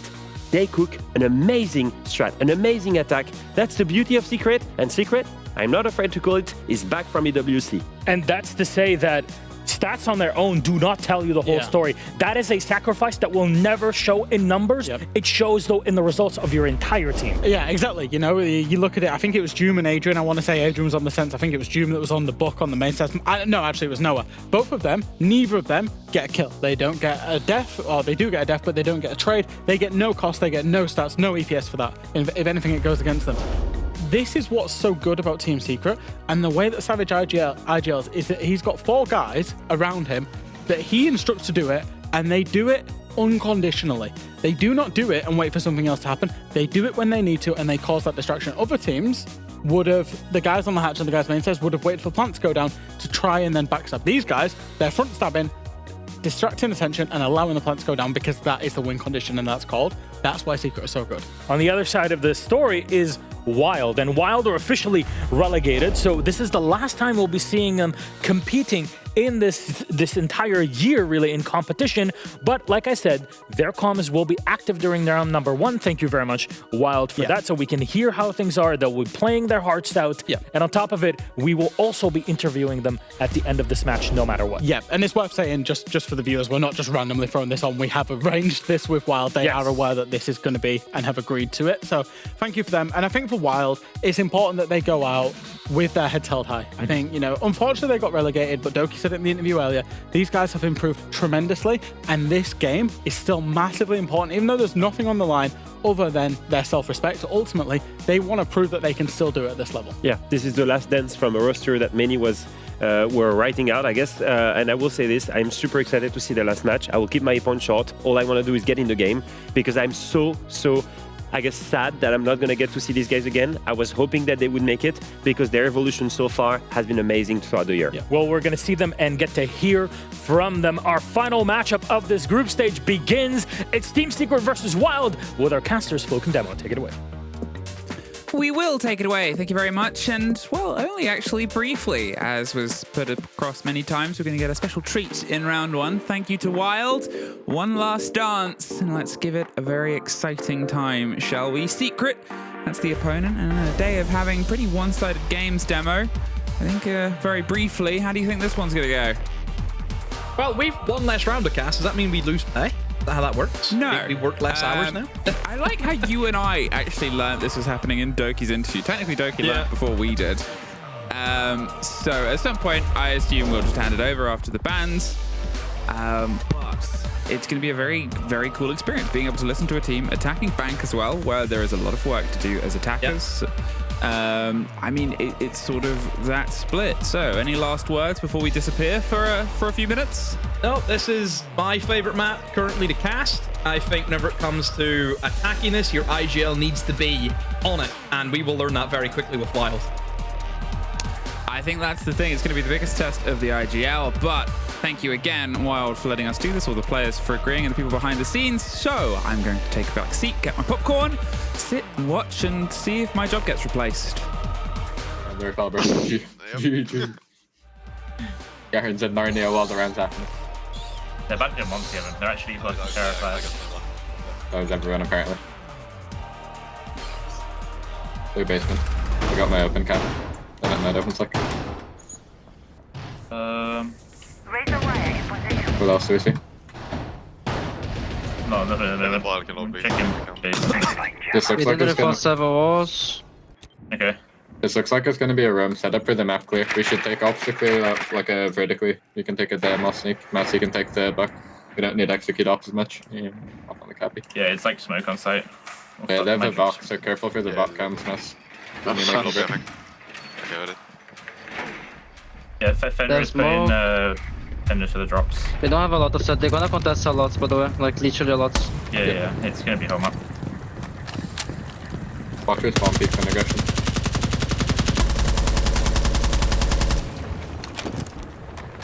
I'm gonna start running stock side going. Something barricaded. Next we're ahead of the square is clear. Barricaded outside the door. You can start walking square sneak. Building Then we're shot. playing elevator. Block is clear. Just Block clear. match is re-out as well. Jump clear. Check meeting as well. I didn't check it. I don't see anyone top main right now, Sneak. You could walk down. If I clear, There's tellers holes on the left side and a teller's right side. Is Stella's clear now? Can I jump in? I can check. I can join it once. I'll call him once. Fenrir's playing One G2, you got my elevator. cam. Yeah, He's stood there. He's on the right side of the door. One kitchen, one elevator. Let me say, you might can swing the guys on the right side of the door. And one beepers. One They're gonna beepers. swing on my right side of the door. So, Let's start working archives. Is there is anyone Brock archives? ping? I don't know. Not sure. They have We vision, need info for archives, guys. Yeah, Fenrir's swinging lobby. Start working Yeah, Master's tell head in. us. Okay, get Verts on the tellers guy. I mean, I'm not even in yet because they're gonna see for me. We need to speed up, guys. Mm. I'm going archives square. I can cut off archives. Can I anyone think join he's him? You in can cut this guy. He's still in Holding our window. Does he jump to bomb square? That's the only other place he can be. I'm holding bottom square. You can't get it. And then he might have gone admin if the hatch isn't open. I'm gonna start walking square, guys. We have to hurry up. Let's walk archives. I need to open the hatch. Mid side. Yeah, Mid me side? needs to go Okay. back, yeah. I fall back. Can someone hold my blue? I'm gonna open server hatch. Start joining open next. Good guys. Hello. Yep. Need someone holding my blue, guys. He's on the Gazan. Where? Gazan. Big I'm holding kitchen. Kitchen dead. Nice. I don't know about blue stairs. What makes us? I'm gonna fight blue stairs here. Blue stairs are clear. I'm walking server. Go on main sneak. The medium pretty The sure. rack is clear. I think there's one on the bomb chest. It's Nick Devon, it's Amy. I'm gonna try to take a one in sight here. It's Amy red hall. Smoke blockers. There's Amir towards smoke blockers. I'm coming up. Is admin hatch open? No. Okay, I can open it real quick. I'll fire a red hole and smoke. We're just gonna double drop here, okay? Can't really do anything else. Reloading new mag. Fire. Smoking. Ready? 3, 2, 1, dropping. I'm just gonna pass in the smoke. Gotcha, sure. Okay. Get the comms flowing a bit more, guys. We're not really talking too much.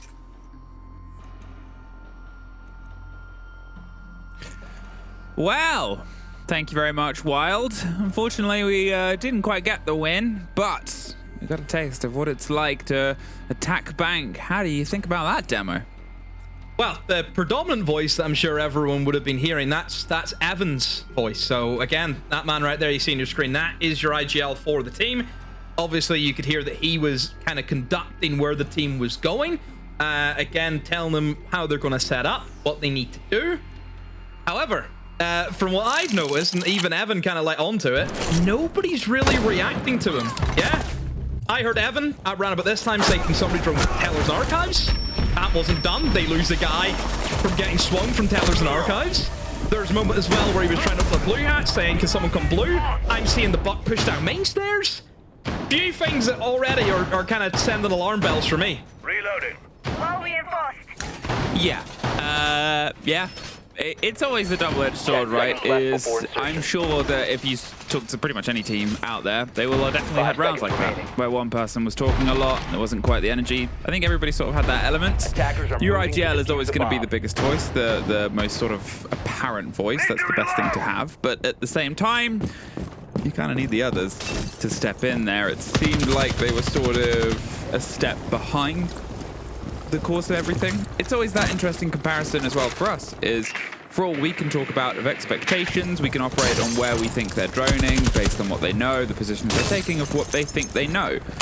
There, being able to hear them be unsure about that position, working out which way the player wanted to swing, all of that stuff was very, very interesting. Now though, back into the game at this point, and we just get to play the game ahead of us.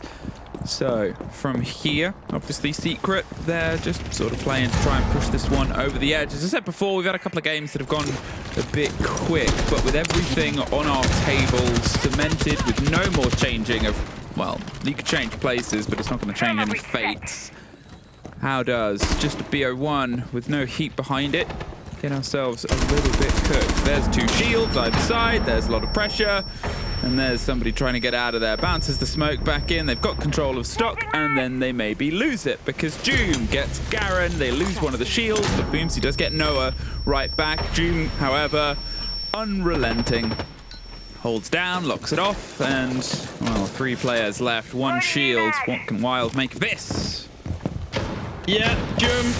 5-0 right now. I mean, Doom or Hume, if you're feeling a little bit fancy, by all means, he accepts both. I mean, he's always going to be an issue if he's playing well and he starts off hot, and he'll just get hotter and hotter as the game goes on. Oh, Mowgli goes for the aggressive swing there, but loses out against Sneak. Evan, he's also been taken out. Adrian is there with the trade, but that should be an easy pre-fire for Matt. Sees that Barrel actually finds 2.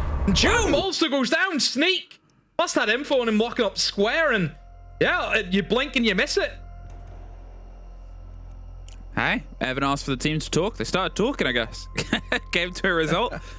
Locked themselves in, get themselves the round back. Even with the sort of approach not quite going to hand there, they had the 2 shields. They got them control, and it sort of gave them immediacy to the fight. And maybe that was the difference between round 1 and round 2, right? Is round 1, we could hear them trying to find all the players, looked at them trying to get to these engagements. They had the Dokkaebi to try and hunt people down, but it was almost a bit secret, a bit sort of, let's take things by step. Oh no, we've been shot. This time, they couldn't have hit them more head on. Send in 2 shields, don't stop going, pressure, pressure, pressure. Fine, we'll trade out 1 or 2, but they did a lot of the groundwork of getting into that opening building and getting knowledge, and that sort of maybe opted towards this result. Either way, a tech pause. After this, 1 apiece. Yeah, 1 apiece. He didn't think that was going to go in Wild's favor, but Secret just let the ball slip ever so slightly. And it was certainly a bit of just a carnage push there from Wild. It was just trade as many bodies as you possibly could. There's no real actual intention of, I would say, playing that bomb site a typical way. I mean, nobody was in Windows, for example. That's always something that we have come to just expect from teams whenever you're attacking, is just a boatload of window play and then trying to use, you know, some of the strong angles to cover off different lines of sight. But no, they've just went all in from kind of stock area into Janners. You know, that was pretty much the push, but Secret just couldn't hold on. And just bear with us as we have a bit of a pause here. But naturally, I think for Secret on a map like Bank, I think they'll steady the ship at some point.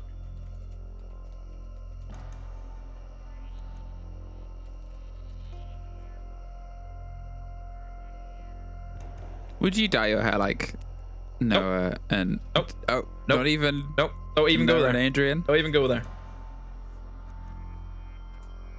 Not a chance. Okay, so nothing could be offered. Oh, 100 quid. All right. I'm gonna ask around for the other talent. I'm gonna get a tenner from everybody. Crowdfunding project. Crowdfunded project. If yeah. 100 people give £1, wow, what? Unbelievable. If 100 people give £1, we too can dye Demo's hair. No. No. Reload! Don't give Luke money. He'll run off with it. I'm off. Located by attackers. I'm loose with this money. What about if we give like Milos frosted tips, like a 90s boy band? You'll have to take that up with him. I can't really speak for him. Oh, I thought you could. Ah, okay. Milos gave me his card and it had your details on it. One apiece. 10 seconds to go. We're back in. June, 5 kills over the opening 2 rounds 5 here. seconds Are we going to remaining. have another player have a ridiculous map? We've already sort of had it from Stomping Attackers are heading out to defuse a in bomb. the game not too long ago. Who else has popped off massively? There's been definitely been a couple of people.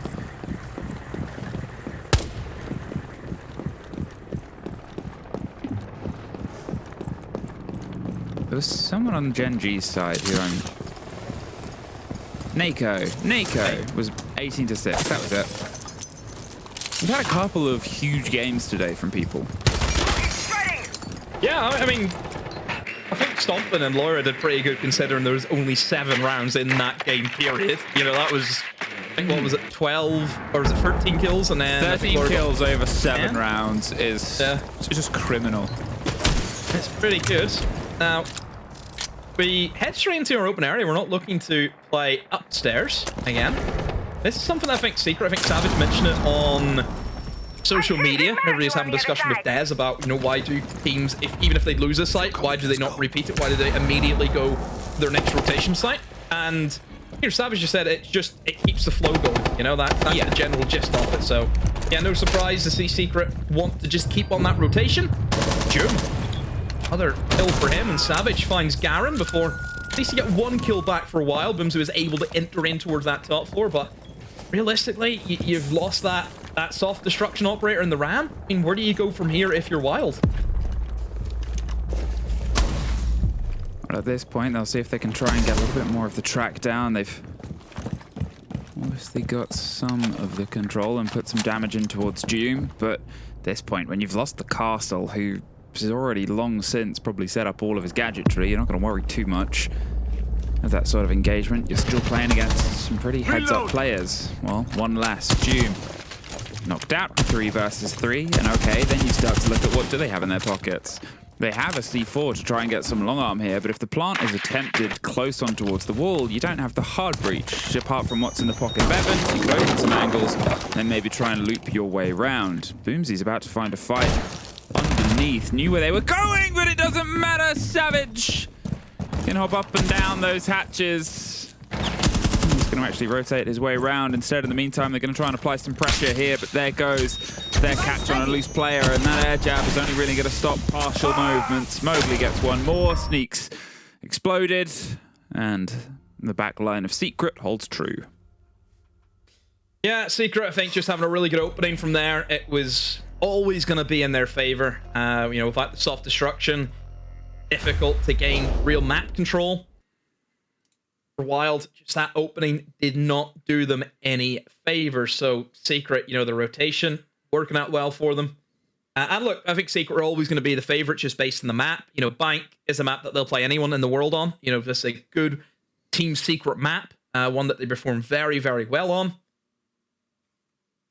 So overall, I think for Secret, it's a good start. 2 rounds, the one that you lead. We now also see our bans come in. We see the Habana ban come in, Emmy. So that will make the top floor hold a little bit easier, I think, for Secret, because both of the ranged hard breachers are gone. So without Ace, without the Habana, nobody can just sit on the lobby rappel, look straight down the long corridor in towards the top floor, and just clear the bomb site from there. So whenever we go back to top floor, I'm sure we will see that from Secret again at some point, then it should be a little bit easier for them. Out in Wild, they went for a Valkyrie ban. I mean, is that trying to stop a certain someone playing MPX? Maybe. It could be. I mean, you can sort of slow it down, but is it always going to be the thing that takes away the biggest drive, right? We talk about target bans and we talk about how effective they can be. Yeah, all right, if someone's 6-1 over 3 rounds, you might want to try and target them, but the confidence is the big dry. We'll see where they sort of step themselves in a bit later on. Otherwise, just a quick rehost. Quick slow and stem.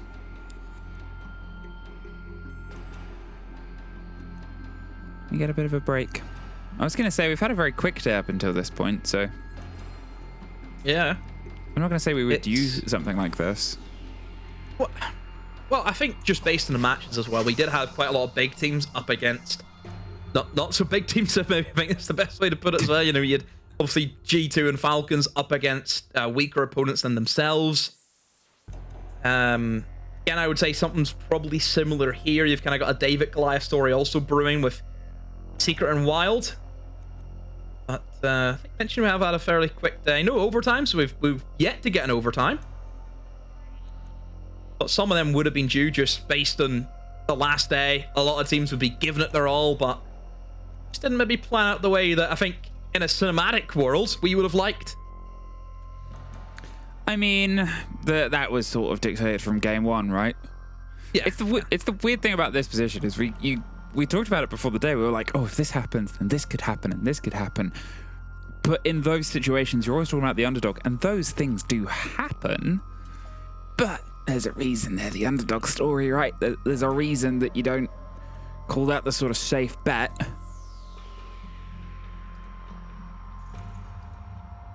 Still a break for a moment.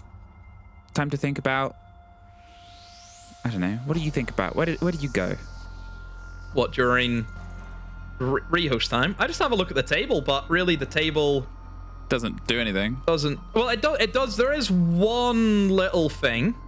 Yeah. So if not mistaken, Secret still have a chance in terms of seeding to place higher. Currently, they sit at 4th behind Gen G. If I'm not mistaken, Secret need to win by at least a 4-round gap against Wild here. And that will both put Gen G on 11 round difference, and also Secret will also be on plus 11 round difference. But because Secret beat Gen G already in the stage, then Secret will get the head-to-head. So there is that. So Secret, if you want the scene, if you want the 3rd place, then it will be a case of you need to beat Wild by at least 4 rounds here. How does that seed it in things? Because then it would be Secret versus Wolves. Is it 3rd versus 6th? 4th versus 5th? Do I know this? Do we know this? Is that a thing that is known? Fresh, Alfama, help me. I'm assuming so. That would make sense, but we'll wait. How come they don't send you to Morocco to interview people? Not often. I don't think ever. Yes, I would agree with that one. Leo's traveled so much interviewing people. Mr. Worldwide. He's played in a lot of regions as well, don't forget. Famous for it. He just appears in these places as well. He has those powers. That's the power. That's why he was picked up by so many different regions. Yeah. Because of teleportation. Not how that works. If you were to interview one player, who would you want to interview? Anyone in our EML roster? Yeah, on like a day in the life of the way Tim's gone and obviously met up with Doki and Stompin. I would need to see a day in the life of Alamau. Day in the life of Alamau. Wow. Who knows what that guy gets up to in his spare time? Who knows? Imagine if you did that and it was like the tamest, calmest. I'll tell you now for free, that would not be the case. An early start, goes and volunteers, knits and sews for the elderly. Makes a soup. Have you met the guy before? Yeah, I have. Yeah, I know Alamau. Same guy who runs around in an M&M Slim Shady tracksuit at events, and you think he's going to be doing knitting? Yeah, I mean, you never know. sometimes these great pieces, these great interviews are revealing the hidden heart and side of these players. I like the one where Anne interviewed Freck's mum. Oh, As that's well a good as one. Freck. Whose mother would we like to interview? Oh, I don't know. I can begin to know. I would take. I've actually met the family. Uses his mother. I would like to see that happen. They were they all at the Manchester Major? Was it the Manchester Major? No, I want to say yeah, they were at that one, but I remember first meeting them whenever they were on the M&M team at Copenhagen, I believe. Okay, nice. That was like I think the first big event that they could go to. Yeah. So I remember meeting them there. Fantastic family. Completely the opposite of Josh. Completely the opposite. Because he's a weird guy. I'll tell you now, he's a weird guy. His family, totally normal. Yeah, I mean, well, we've seen like his Christmas dinner uploads of his chosen dinner. Yes. You're like, anyone who's ever sort of had a roast dinner or a Christmas dinner looks at that and instantly has a lot of, He's the ketchup fiend. who do we call? Do we call somebody? What do we do about this? Attackers objective is to For defuse the Christmas, bomb. they got him his own personalised Heinz tomato ketchup that says Josh's ketchup on the bottle. It's, listen, if you know what you like, and I'm all for that, obviously. But also, you know, I think chefs have laws against things like that. We're back in, by the way. 2-1. What if we did a day in the life of Alfama and we interviewed him? Oh, that's it. We put the shoe on the other foot. Yeah. But we don't tell him. We just follow him around. We just turn up to his house. Just there's a whole broadcast team at his front door. Just like we watch him like hire private investigators. We're like, we made this content about Alfama. He's like, what? Yeah, we hired That's this also team. a good one. We hired this team to sitting follow there you. You sitting there being like a sleuth in the car. Yeah, with like the newspaper with the holes cut out of it. Yeah. Production, if you can hear that. Hey, we are a gold mine of ideas. I'm telling you. I mean, we're not plumbed enough. Matt is plumbed and full of holes and bleeding out of them, but he lives. The sense.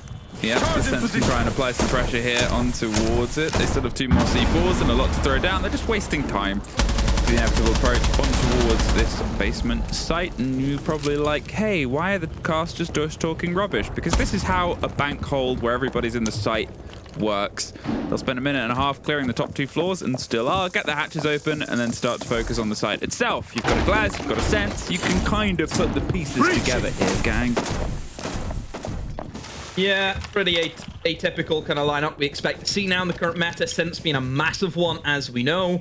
I mean, there is certainly options, I still think, for Wild just to go for default plants, because we're not dealing with Pachanka on the side of Secret, which has also been a big kind of meta shift too, the way that he can just walk down just the default plant position. So, I mean, Sense to still get the value, but right now, I think for Wild, it's trying to take server, but they can't even do that. I mean, Hatch is open, they're still struggling. Jum winning reverse kills. Well, Mowgli's just putting the pressure back on as well, and suddenly it's just Sneak left. So, a slow drift round for a Glaz against the world. Sees the first fight. Just going to give themselves a smoke that they can step in and move into and try and bait someone else to swing up behind them. But the kid is cold. That was on the hatch itself, and Adrian red hot. Yeah, there must have been a flank drone they knew he was flanking, but Adrian don't really care about all that. He still gets his kill. Yeah, poor from Wild, no 2 ways about it. They didn't even get a chance to go for the execute because they couldn't do something as simple as take server control. The hatch is open for them, and just nothing. I mean, Secret just so confident in the gunfights that they're taking. They're winning them consistently. Wild, just absolute nightmare of a round. I mean, having getting swung from the hatch, just was not expecting that. You know, 2 players trying to clear out server against 2 players is not going to work. You need a lot more attackers to make things happen there. So they should have called for more reinforcements. You know, if you know there's 2 players, I mean, it probably comes down to a lack of information, Emmy. If there's 2 players inside of server, and you've only got 2 players trying to take server, you kind of need somebody to maybe go dirt, for example. Yeah, I mean, it's almost like the sort of build of it is when you think about that push of a player elsewhere. You think about like pressure on garage, you think about that kind of things. It usually has to be someone very confident. It usually has to be someone that's willing to sort of just take the role and run with it and go in. And it doesn't really feel like Wild massively have that this map. They've had it in other maps and they've had it in other games, fine, and it's often been Garen or sort of been stepping in, but here I'm not sure if it's just sort of testing things out, sort of playing the role, playing the game ahead of them. I have confirmation from Fresh on how the seeding would operate if you're interested. Okay. This is hot off the Fresh press. First place would play 4th versus 5th winner. Second place would play the 3rd versus 6th winner. So Secret could either, if they win this, they then got G2 ahead of them. Or if they lose this, or they stay below Gen G, they get into overtime and they got Falcons ahead of them. Who would you rather have? Neither. Well, that's not an option. Why not? Because you probably have to play them both anyway, let's be honest. Lower bracket room. All right. The option to that is, I guess, lose your first game and really mess it up. It's been a juggle of utility here on the Windows. They're trying to break their way through. Pretty much everything in the kitchen sink is being thrown out, and instead of their own keybers and their own walls, they're going to give some of their own. The quick pop there on towards long desk, and an early impact, I think, was able to get that off immediately. The blinds come through, and no Wild players do. Even with all these keybers being put up, Adrian is the first to go down. I think that was, yeah, just caught from the rappel up the top. There is someone that's coming off to offer some support. The Skylight rappel gets caught. Mowgli gets the kill, but will this be a double? Yes, Sneak snuck their way up and snucked into the afterlife. Well, quite the commotion in towards Spiral, but nobody else has reclaimed that position. That castle barricade will allow Garen to rappel in safely now, in towards the double windows, but this is not the bomb site. He's going to have to jump in even further to try and go for a plant. He's just wary that somebody is going to be on the other side of that castle. Evan able to take down Noah, so this is good for Wild now, but they need to try and get the plant. A 2 versus 2. Savage is going to make that even tougher. They do not have the kit. They have to try and go and get that recollected, and well, they're still building with a couple of bits of utility. That's about to get blown up and pulled away. They have a decent awareness of where this approach is coming from. Savage takes the next bit of pressure, but round the back, oh, there's one. And Doom, I mean, this is sort of after a quick rehost. He's now getting another for his tally. Maybe we are about to have another silly, huge performance from a player today. Yeah, and of course it's Doom. It always is Doom. You know, this is the catalyst, I think, factor, which is, it's tough to say considering how well stacked this team is, but I just think Doom has been just so incredibly consistent for his side since he joined it. Again, Doom, he started off originally on that heroic team, you know, if you remember, and again, an absolute standout player also on that team, you know, incredibly consistent. And then we seen him join Secret at the start of, I believe it was 2024. That's when he first joined this team. And again, since then, incredibly consistent. And you know me, Emmy, my favorite players are the ones who do it week in, week out. You know, I'm not a big fan of players where you may have one big performance and then the next 4 you do nothing. Consistency is key. And for a player like Doom, he's always up there at the top of the leaderboard in terms of stats every single stage. If you can't do it on a rainy Wednesday in... Where can you do it? His statistics, obviously, there was a rehost that says 4-0. He's 10-2 for the opening 5 maps as well.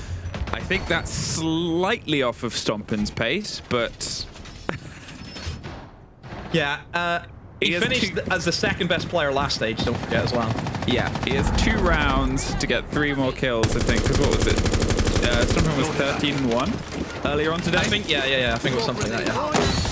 So Doom has a lot more to make up for the death, and it's going to be a quick rush in here from Wild, pulling the Goo Mine out of the pocket. They're using their EMPs to stop the C4 popping off immediately and buy the shield a bit of safety. They're in and they're out.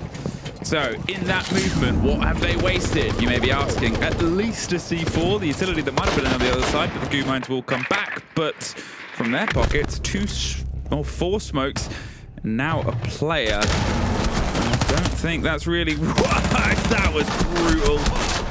Full awareness. They do get Mowgli back on the top floor, but I mean, it's just been blow for blow here across the map. Yeah, but wouldn't say it's a great blow for blow round though for Wild, because they're on the kind of receiving end of getting hit by that last punch. I mean, Evan too. I mean, a blitz on about 10 HP is really not very helpful, I'll be honest. I mean, he may as well be dead at this stage. All it takes is one goo mine will stop him. Just a single bullet to any of his limbs, he'll be gone. June with some really good info there. Using the cardiac scanner, being able to spot 2 of them upstairs right above him. It's really good at shooting people. Struggle to get the drone. Yeah, having an issue there with the drone, but it's the UMP. Who can blame him? Yeah, it's true. It's the worst gun in the game. And the rest of the quick. Oh, Savage just kills 2 people, and then Doom for 1 more for their tally. I mean, it was a game that was slightly slowed by tech pause, but at this point, it's picked the pace back up. I said it a couple times today because I have the possibility when your top teams are playing like top teams, does it make a league better or worse? Falcons had a massive game. G2 had a flawless game. And Secret, that often cited third top team, no offense, Gen G, you're having a great split, but Secret have done pretty well this year. Here they are, absolutely finding form towards the end. Yeah, it's against Wild, fine, but this is a Wild roster. They've pulled 3 wins throughout this split in overtime. They've brought big fights in against other teams that, you know, might not have been able. They, pulled 5 rounds against G2. We've seen what other teams can do against that, and they beat Falcons. So, you know, the fact that they're relegated is one thing, but they're no pushovers. No.